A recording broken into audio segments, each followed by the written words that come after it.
Bonjour et bienvenue dans cette vidéo, je vais vous détailler la correction de l'exercice 1 du devoir de révision de décembre. Bien sûr, je vous conseille d'abord de chercher par vous-même cet exercice avant de regarder ses indications et la correction.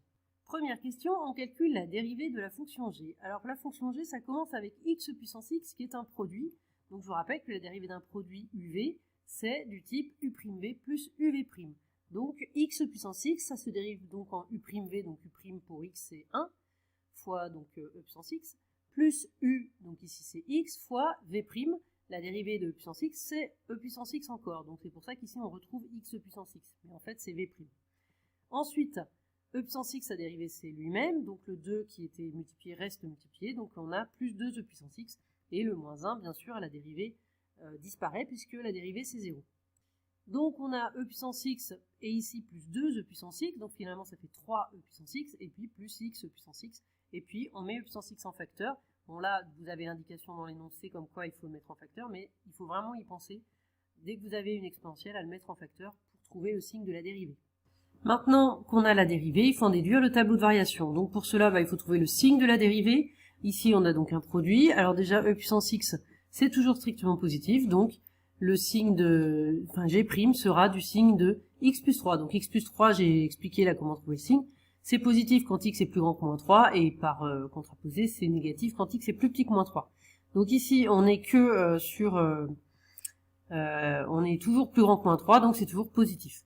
Donc j'ai fait quand même les lignes à chaque fois. Une ligne pour e puissance x c'est positif, x plus 3 c'est positif.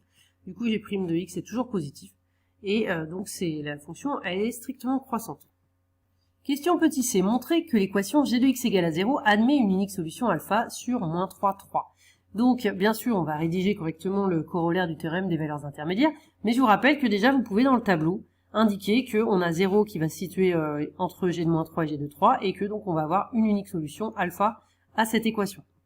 Voilà la rédaction du corollaire du théorème des valeurs intermédiaires. La fonction g est continue et strictement croissante. On regarde une valeur approchée de g de moins 3 et de g de 3 pour vérifier que 0 est bien compris entre les deux. Et donc, d'après ce corollaire, eh bien l'équation g de x égale à 0 admet une unique solution alpha sur l'intervalle moins 3, 3. Pour l'encadrement de la valeur de alpha, je vous rappelle qu'on utilise la calculatrice, on met la fonction g dans f de x. Ensuite, dans def table, ici, seconde def table, eh bien, je démarre à moins 3 puisque là, c'est mon intervalle. Je vais de 1 en 1 au départ, je regarde la table. Ici, on constate qu'on passe autour de 0 entre moins 1 et 0. Donc, je mets mon curseur sur moins 1, j'appuie sur plus et je change le pas 0,1. Maintenant, je vois que c'est à moins 0,5, je descends sur moins 0,5, puisque c'est là que je passe à 0, donc encore plus, et 0,01.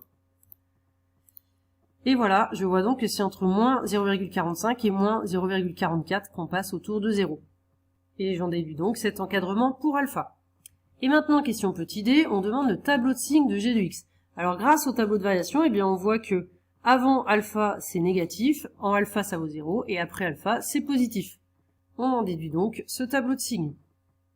Question 2. Maintenant, on a une autre fonction, f de x, et on nous demande de dériver f de x et de vérifier que f' de x est égal à x fois g de x. Alors, dériver de f de x, c'est un petit peu comme tout à l'heure, au début, on a un produit, x carré fois e puissance x. Donc, la dérivée, c'est du type u'v plus uv'. Et ensuite, on verra la dérivée de moins x carré sur 2. Donc, u'v. Donc u' là pour x carré c'est 2x, fois v donc puissance x, et plus uv', pardon, donc u c'est x carré, et v', eh bien la dérivée de puissance x c'est e puissance x, donc on réécrit e puissance x. Maintenant, dérivée de moins x carré, c'est moins 2x, enfin j'ai laissé le moins devant là, donc dérivée de x carré c'est 2x, et comme c'est multiplié, enfin divisé par 2 c'est pareil que multiplié par 1/2, donc ça, le moins 1/2 reste, et ça fait fois 2x, vous pouvez mettre moins 2x sur 2, c'est exactement pareil. Donc ici, on a finalement donc 2x e puissance x, x carré e puissance x, ici 1/2 et 2, ça se simplifie, il reste donc juste moins x. Donc on obtient ceci, et bien vous pouvez voir qu'en mettant x en facteur, ici il reste 2 puissance x, plus x e puissance x, moins 1, et donc c'est exactement g de x.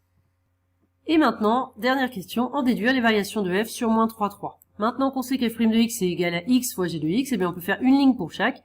X, son signe, ça dépend de, enfin, x est positif quand x est positif, quand x est après 0, et donc après 0 c'est positif, et avant 0 c'est négatif. Et puis g de x, eh bien, on reprend le tableau de signes qu'on avait qu'on avait trouvé à la question 1D. Et donc, le g de x était négatif avant alpha et positif après. Alors évidemment, il faut placer alpha.